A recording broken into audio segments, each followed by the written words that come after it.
Iki ni ikiganiro ejo.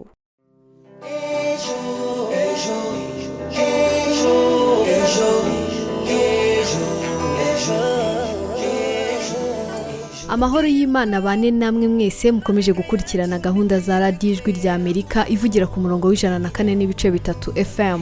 Numwanya w'ikiganiro ejo mutegurirwa n'umuryango Ejo Youth Echo ukorera i Kigali mu Rwanda. Mu kiganiro cya none mugiye kubana nanjye Anisa Bine umukunzi mfatanyije na mugenzi wanjye Wisabye Christine. Nigena Roger niyo hagarariye ikiganiro mu gihe Mizero Crispe ari ku buhanga bw'ibyuma. Amakuru y'iminsi Christe. Amakuru yanjye ni meza, wese amakuru y'iminsi. Amakuru ni meza rwose, nanjye meze neza, ndizera rwose n'abadukurikiye bameze neza. Uyu munsi rero turaganira kuki?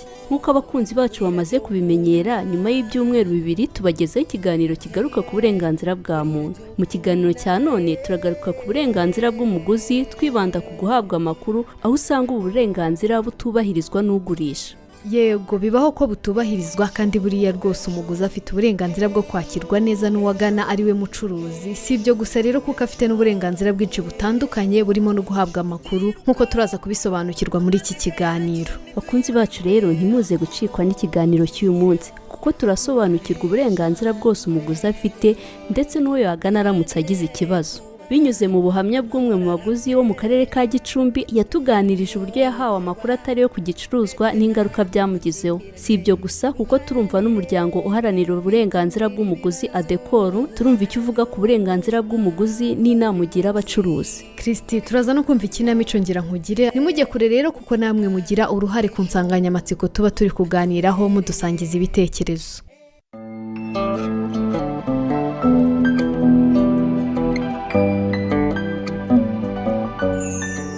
Ikaze nanone mu kiganiro ejo cy'uyu munsi, aho tugiye kuganira ku burenganzira bwa muntu ariko turibanda ku burenganzira bw'umuguzi, aho usanga kenshi uburenganzira bwe butubahirizwa n'umugurisha, nyamara umuguzi afite uburenganzira bwo guhabwa amakuru. Ongeraho amakuru yizewe kandi kuko burya binabaho ko wahabwa amakuru kandi atari yo ugasanga bigize nabwo izindi ngaruka. Bityo rero bumwe mu burenganzira bw'umuguzi harimo guhabwa amakuru y'ukuri kandi ahagije. Ubundi kubera kudasobanukirwa ubu burenganzira se cyangwa kumenya ko bunahari, usanga hari byinshi bitubahirizwa. Ubusanzwe uburenganzira bwo guhabwa amakuru butangwa n'ingingo ya 19 mu masezerano mpuzamahanga y'uburenganzira bwa muntu ndetse no mu masezerano mpuzamahanga y'uburenganzira mu by'imbonezamubano na politiki akubiyemo uburenganzira bwo gushaka ndetse no guhabwa amakuru. Bityo rero umuguzi afite uburenganzira bwo kubona cyangwa guhabwa amakuru. Ibi kandi bigaragara mu igazeti ya leta itegeko nomero 36 akarongo kaberamye 2012 ryo kuwa 21 z'ukwa 9 2012 rigenga ihiganwa mu bucuruzi no kurengera abaguzi. Umutwe wa 5 kurengera abaguzi, ingingo ya 33, inshingano yo guha umuguzi amakuru bitarenze igihe cyo gukora amasezerano y'igurisha. Ugurisha wabigize umwuga agomba guha umuguzi amakuru y'ukuri kandi akenewe yerekeye imiterere y'igicuruzwa cyangwa ya serivisi ndetse n'ibisabwa mu masezerano, hitawe ku buryo umuguzi yagaragaje ko akeneye amakuru kimwe n'icyo yavuze ko azakoresha igicuruzwa cyangwa cyateganywa mu buryo bwumvikana. Mu gihe umuguzi agize ikibazo ashobora kwiyambaza ishami rya Minisiteri y'Ubucuruzi n'Inganda Minicom rishinzwe kurengera abaguzi rikamufasha. Yego, nkuko kandi binagaragara ku rubuga rw'iyi minisiteri, umuguzi afite uburenganzira bwinshi butandukanye ariko ubwibanze n'ubu bukurikira. Umuguzi afite uburenganzira bwo guhitamo igicuruzwa yakunze muri byinshi yeretswe kandi kiri ku giciro gishoboka. Umucuruzi agomba kumanika ibiciro ku buryo umuguzi ahita abibona. Afite uburenganzira bwo kubona inyemezabuguzi ku buryo no mu gihe yaba asanze icyo aguze gifite ikibazo ashobora kukigarura aho yakiguze bakamusubiza amafaranga cyangwa bakamugabanyiriza igiciro. Gusa ariko dukoma urusyo dukome n'ingasire, n'abaguzi nabo bafite inshingano zo kumenya ubu burenganzira bwabo kandi bakanabuharanira. Nubwo ubu burenganzira buhari ariko nk'uko buteganywa n'amategeko hirya no hino muri sosiyete, biracyari ingorabahizi ko bwubahirizwa. Ese wowe udukurikiye ubona ari iki cyakorwa ngo uburenganzira bw'umuguzi bwubahirizwe? Mu gihe muri kutwohereza ibitekerezo byanyu, hari abaguzi batunga agatoki bamwe mu bacuruzi kubaha amakuru y'ibinyoma ku bicuruzwa bikabagwisha mu gihombo. Uwineza Clementine wo mu karere ka Gicumbi ni umwe mu bahawe amakuru atari yo ku cyuma gishyushya amazi kizwi nka keto, aza gusanga atari byo, binamugiraho ingaruka zirimo no kumuteza igihombo. Reka tumwumve mu buhamya yasangije mugenzi wacu Ishimwe Honore. Clementina uri umwe mu baguze igicuruzwa ahabwa amakuru atari yo.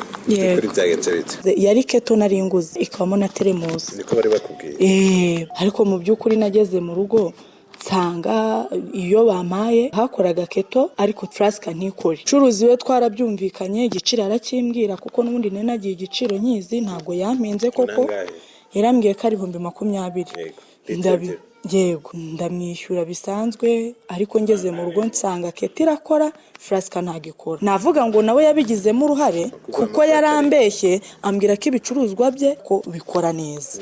Nyamara njyewe ngeze mu rugo nsanga ntago ariko bimeze. Naje kugarukayo kugira ngo mubwire ko nasanze Frasca idakora, keto ari iri gukora yonyine.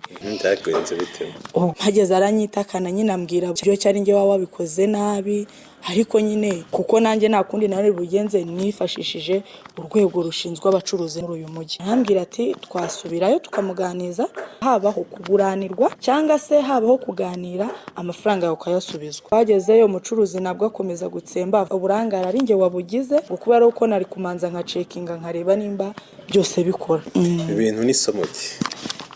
Ibi bintu byambereye isomo cyane, kubera ko nimba narasoye 20,000 mvuga ni nguze keto ndetse na Frasca, nagera mu rugo nkasanga mfite keto gusa, domo kugira ngo n'ubutaha njye nkira ubushishozi mu byo ngiye gukora. Mwumva abacuruzi bahagakozwe iki ngo bacike kuri ibyo bintu byo gushyira inyungu imbere kurusha gutanga serivisi? Icyo numva abacuruzi bakagombye gukora ni ukumanza kumenya yuko twebwe tubagana tuba tubakeneye mbere yuko inyungu z'amafaranga arizo bashyira imbere. Numva ari uburenganzira nabujijwe cyane yuko njye nari mbifite uburenganzira.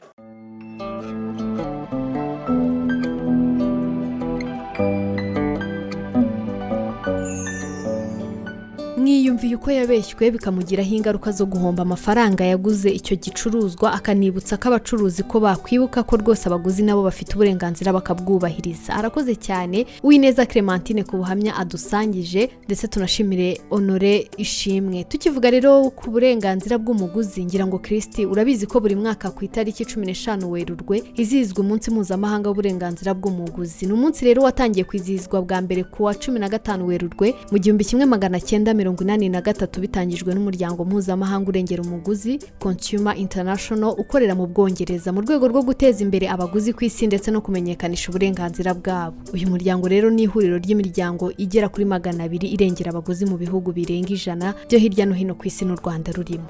Tumaze kumva iki itegeko rirengera umuguzi riteganya. Hagati aho naho dukurikiye twakubajije, ese ubona ari iki cyakorwa ngo uburenganzira bw'umuguzi bwubahirizwe? Tanga igitekerezo cyawe kuri nimero yacu ariyo 0785751441.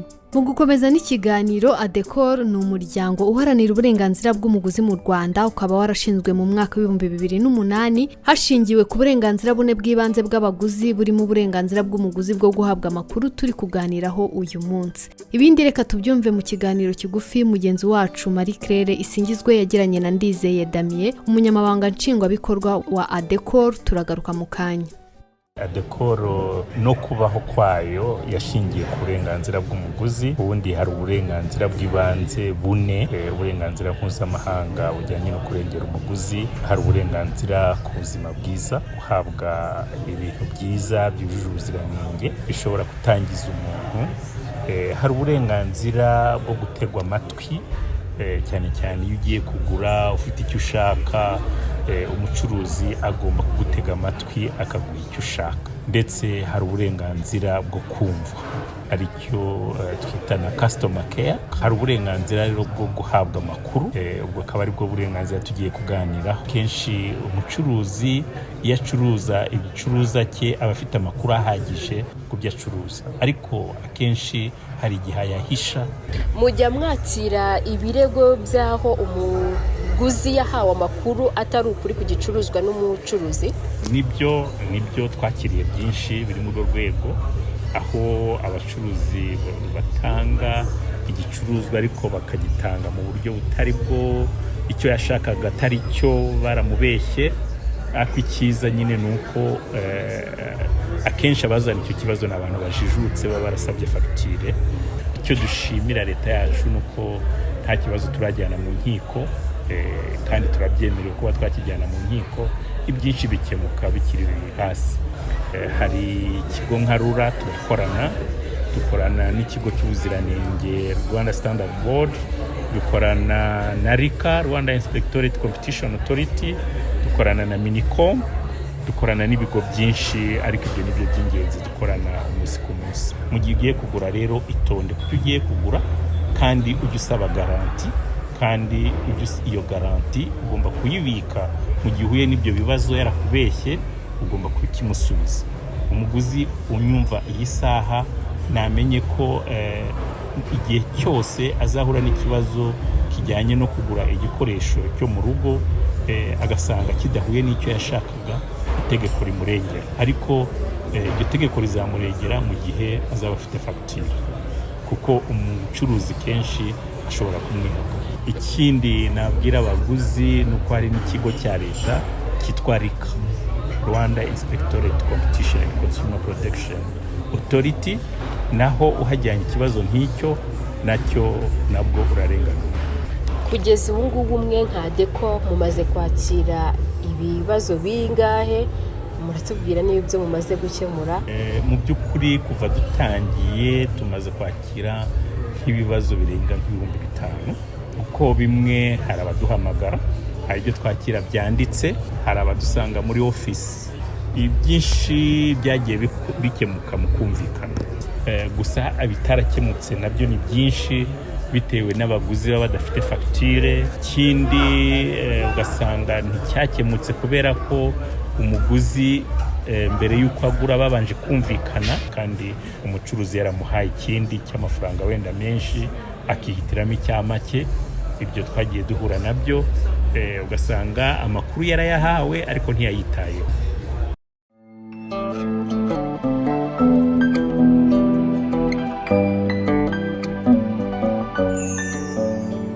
Ati ni byiza ko igihe ugura igicuruzwa usaba inyemezabwishyu kuko itegeko rizakurengera igihe uhuye n'ikibazo. Arakoze Ndizeye Damien, umunyamabanga nshingwabikorwa wa Adecor, kudusobanurira byimbitse amategeko arengera umuguzi ndetse n'urwego rwo kwiyambaza mu gihe uhuye n'ikibazo.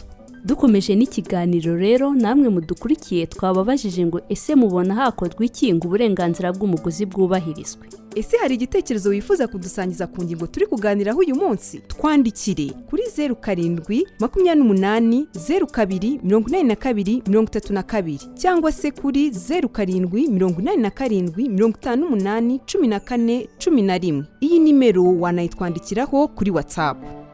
Ese ubundi ninde waguha amakuru yizewe ku gicuruzwa mu gihe uyakeneye? Se mu gihe usanze umucuruzi yaguhaye amakuru atari yo ubigenza gute? Reka twumve bamwe mu baturage bo mu mujyi wa Kigali, by'umwihariko abakorera mu gice cya downtown, batavuga rumwe ku muntu ukwiye gutanga amakuru yizewe y'ibiciro by'ibicuruzwa ku isoko. Aha baganiriye na mugenzi wacu Nkurunziza Pacifique.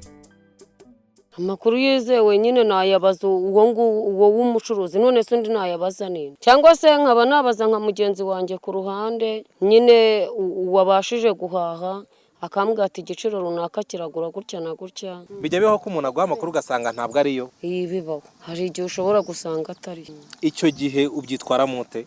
Urihangana, ushaka kugenda ukabaza umucuruzi cyangwa ukabaza undi muntu mugenzi wawe usanze hafi aho ngaho, kugira ngo ubanze ufiteho amakuru nyine wumve uko bimeze. Nusanga biri hejuru uhindura ujye kubaza uwundi hirya yiwe, gutyo ushakisha amakuru nyine ugura ikintu wamanje gufata amakuru neza. Ubundi ubusanzwe bwumva ari indi muntu wagatanze amakuru yizewe ku bijyanye n'igicuruzwa. Leta niyo kabaye igena ibiciro ku gicuruzwa, ariko usanga rimwe na rimwe abacuruzi bishyiraho ibyabo bitewe. Uragenda nyine ukabaza umucuruzi kubera ko ari we ubuzi uko yaranguye, ubwo nyine niwe waguha amakuru yabyo. Birashoboka ko n'umucuruzi ashaka kuguhereza amakuru atari yo ku giciro cy'ikintu ugiye kugura. Urugero ushaka wenda warayiguze 100 ukabambwira ngo ni 5. Icyo gihe ubigenza ute? Njyana amakuru mpaye. Umucuruzi niwe ufite amakuru yizewe kuruta abandi bose. Gute? Icyambere nk'iyi shuka yanjye ushobora kuba nayiranguye 5, noneho nkakubwira nturama 6 nyungureho 1000.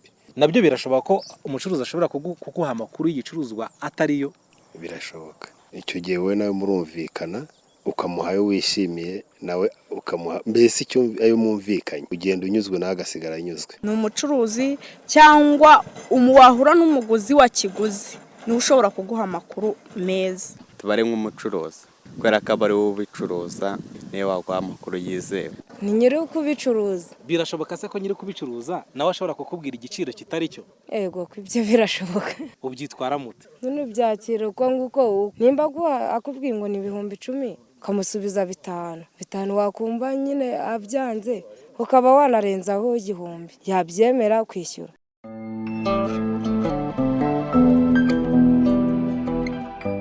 bamwe bati ayo makuru akwiye gutangwa n'abacuruzi, abandi bakavuga ko umuntu akwiye kubaza bagenzi be baguze icyo gicuruzwa. Reka dushimire abaganije mugenzi wacu Pacifique. Sabi, birakwiye ko umuguzi amenya uburenganzira bwe kandi akabuharanira. Cyane birakwiye rwose. Duherukana Gilbert ashwishwiburiza Donata ko nta byo kurya azongera kumuha. Rugamba na Valentine nabo bagize igitekerezo cyo gushyiraho imikino ya gicuti izajya ihuza Mutenderi, Rwakayuzu na Cyanzige mu rwego rwo kubiba ubumwe n'amahoro. Ubu bimeze bite? Nimukurikire umukino.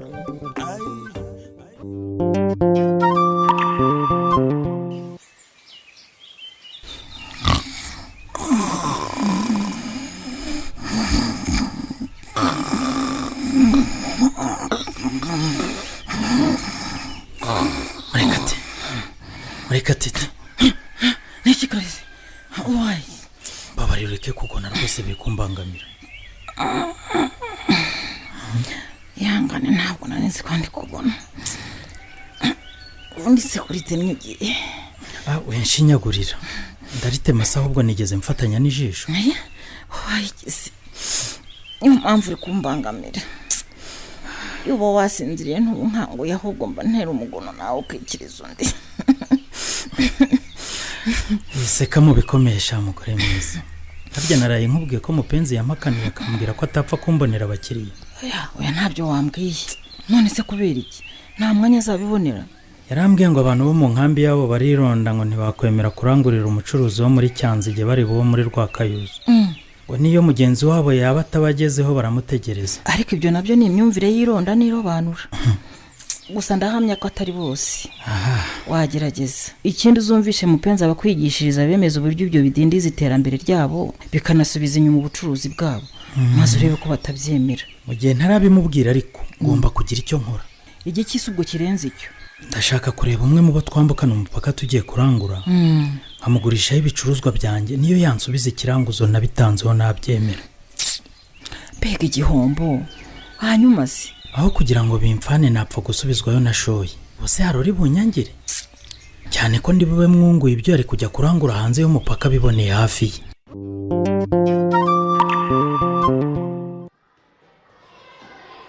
Kandi uzasara Valentine. Urahanze ruga. Iyo mvuga nyine kuzasara. Ubwo bitekereza iki koko? Nabura se ntekereza. Ari munsi ngo usanga wicaye ubona uri kure. Waba uri mu muhanda nabwo ukabona uri kure. Waba uri mu ishuri bwo. Ubwonko bwawe buba bwanyarutse. Ubwo buri mu biki koko? Nanjye singe sharuga. Ninde se wundi? Uziko ibyo bintu utabyikuramo uzahura n'ingaruka. Icyambere uko ugenda mu muhanda utekereza byinshi imodoka cyangwa moto bishaka kugonga. Cyangwa kora twiga udaharuka zashiduka ubaye wa nyuma kandi uri mu bahanga twemera. Dore aho nibereye. Sharuga. Ndakumva. Ntakubeshye sinzatuza ntabonye icyo twakora kugira ngo tubumwe. Uko urubyiruko dushyira ingufu mu mwiryane tugomba no kuzishyira mu kubaka amahoro. Aba nebyo bawitekerereza. None se ntekereza. Nanjye ko ndeba uko mfite akazi kenshi ngomba kwitaho di. Kazi. Ndashaka guteta cya gipeti cyo kwa mutake wundi utuye ku munyinya. Kikanshakira ibindi bisambo bigenza byacyo bakajya gucucura butike ya Gilbert. Ego Yesu. Ande baranteba nagoye ne babwira ko inzoga zose bakoramo bazinywera. Bateke bayicucura koko. Ariko arasize ruga. Ubwo se urumva ho tari igisambo ndetse ruharwa. Ngomba kuguhera Valentine kandi narabikwemereye. Sinkeneye umporera nkeneye umfasha kubaka amahoro. Kandi umunsi numvise ko wabirenzeho nzagutanga mu buyobozi ruga. Ariko se Valentine Nikize urinde bagirira imuhebo harizo bakugiriye ko None se ngiye urajya kumporera hari ibyo nigeze ngusaba. Ubwo se nagorejo cyangwa ejo bundi byo gukureba kabikora undi koko. Nubwa mbere se baba bumvisha abatuye mu nkambi n'abatuye hanze baba bagirana amakimbirane. Ibyo ntago ari byo mvuze. Ibyo birakemura ikize. Wamfashije tukabiba amahoro aho kubiba inzangano koko. Wamfashije ruga.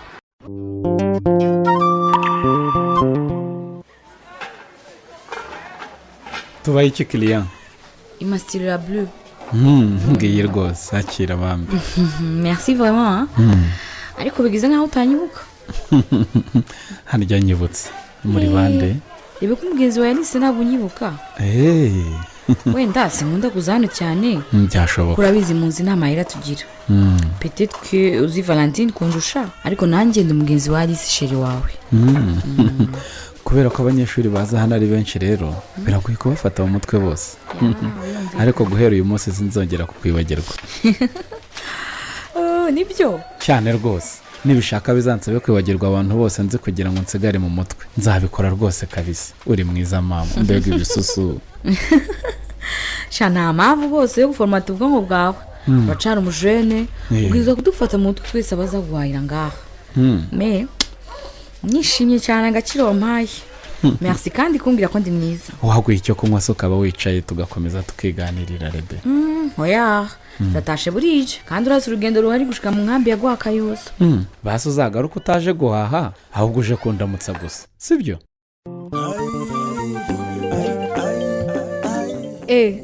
uyu mubano mushya wa Gilbert na Rebecca suhatsikira Valentina se we kabujije Rugamba kumuhorera akamusaba kumufasha kubiba amahoro arabimwemerera cyangwa arajya kwibisha butike ya Gilbert nk'uko yabyiyemeje naho ubutaha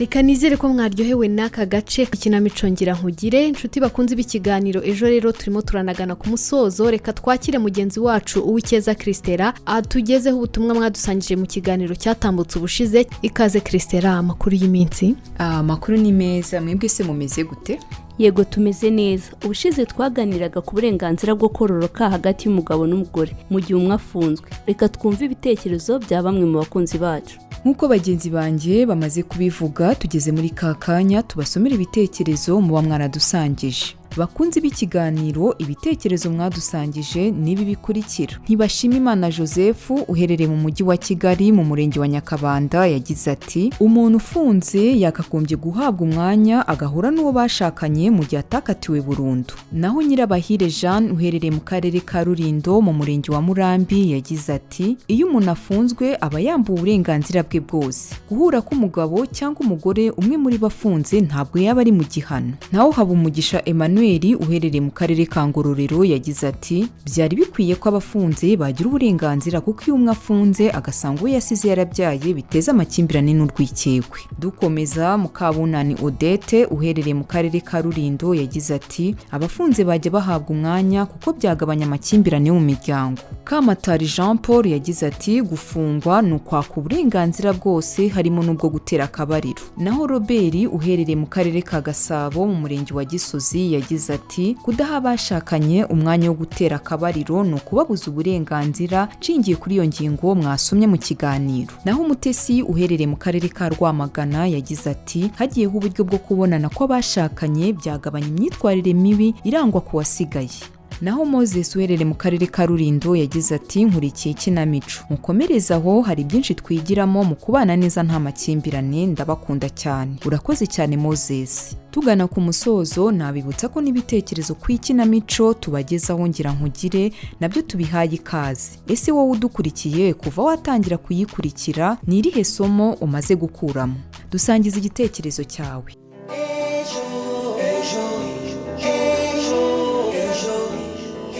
urakoze Christera ndetse n'abakunzi bacu badusangije ibitekerezo byabo ku ngingo tuba twaganiriyeho tugeze ku musozo w'ikiganiro cyacu ikiganiro cyagarukaga ku burenganzira bwa muntu nk'uko mumaze kubimenyera rero tukibagezaho buri nyuma y'ibyumweru bibiri uyu munsi twaganiriye ku burenganzira bw'umuguzi by'umwihariko ku guhabwa amakuru aho twumvise ubuhamya bwa Clementine umuturage wo mu karere ka Gicumbi wahawe amakuru atari yo ku gicuruzwa bikamugiraho ingaruka zirimo n'igihombo twumvise kandi tunasobanurirwa uburenganzira bw'umuguzi ubwo ari bwo mu kiganiro Ndizeye Damien umunyamabanga nshingwabikorwa w'umuryango Adekoro uharanira uburenganzira bw'umuguzi yagiranye na mugenzi wacu bakunzi bacu twumvise ibitekerezo bitandukanye by'abacururiza mu isoko rya Kigali ahazwi nka downtown badusangiza aho bakura amakuru yizewe ku bicuruzwa baba bashaka ndetse aha twakubajije ngo ese mu gihe bigaragara ko hari bamwe hamwe na hamwe uburenganzira bw'umuguzi butubahirizwa wumva hakorwa iki ngo bwubahirizwe si ibyo gusa rero twanumvise agace ka 13 k'ikinamico ngira nkugire inshuti bakunzi bacu rero reka tubashimire mwabanye natwe muri iki kiganiro nge twabanye nitwa Ani Sabine umukunzi ndetse na mugenzi wanjye Christine Uyisabye Mizero Crispe yarari ku buhanga bw'ibyuma mu gihe Roger Nigena yarahagarariye iki kiganiro mukomeze kugira ibihe byiza